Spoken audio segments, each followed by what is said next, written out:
একজন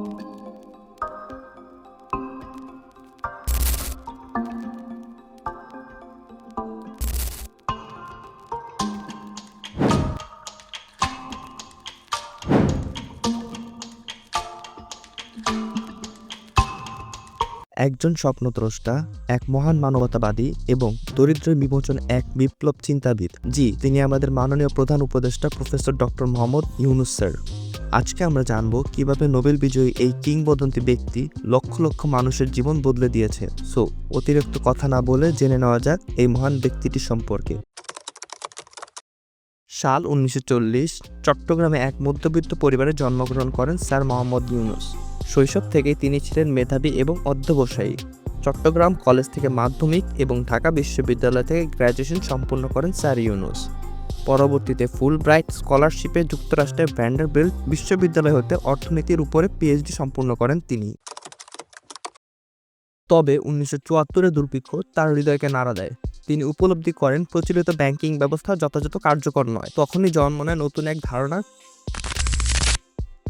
মাত্র $27 দিয়ে 42 জন দরিদ্র মানুষের পাশে দাঁড়ান তিনি। কিন্তু সেখান থেকে তার ব্যাংকিং ব্যবস্থার বীজ বপন শুরু হয়, যা পরবর্তীতে রূপ নেয় গ্রামীণ ব্যাংক নামে। গ্রামীণ ব্যাংকের মডেল দ্রুতই জনপ্রিয় হয়ে ওঠে এবং বিশ্বজুড়ে দরিদ্র বিমোচন এটি কার্যকরী পদ্ধতি হিসেবে স্বীকৃতি পায়। 2006 সালে তিনি এবং তার গ্রামীণ ব্যাংক যৌথভাবে নোবেলের শান্তি পুরস্কার লাভ করেন। এছাড়াও তিনি বহু আন্তর্জাতিক পুরস্কার ও স্বীকৃতি অর্জন করেছেন। ক্ষুদ্র ঋণের বাহিরে মোহাম্মদ ইউনূস সামাজিক ব্যবসার ধারণা উপস্থাপন করেন। তার মতে মুনাফা অর্জনের পাশাপাশি সমাজের সমস্যা সমাধানে ভূমিকা থাকা উচিত। তিনি এও বিশ্বাস করেন বেকারত্বের সমাধান তরুণদের মধ্যেই রয়েছে এবং তারা চাইলেই উদ্যোক্তা হয়ে উঠতে পারে। বর্তমানে স্যার মোহাম্মদ ইউনূস বাংলাদেশের প্রধান উপদেষ্টা হিসেবে নিয়োজিত আছেন। গেল আগস্টের 8 তারিখে তিনি বাংলাদেশের প্রধান উপদেষ্টা হিসেবে শপথ গ্রহণ করেন। গেল 8 মাসে এই সরকার অনেক স্বপ্নকে বাস্তবায়নে রূপ দিয়েছেন।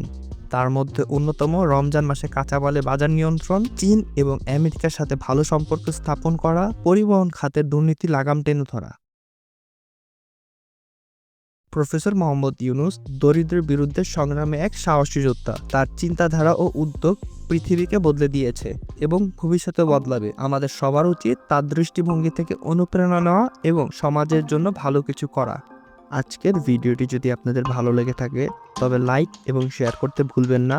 এছাড়া এমন ইন্টারেস্টিং ভিডিও পেতে চ্যানেলটি সাবস্ক্রাইব এবং পেজটি ফলো দিয়ে রাখতে পারেন। দেখা হবে পরবর্তী ভিডিওতে।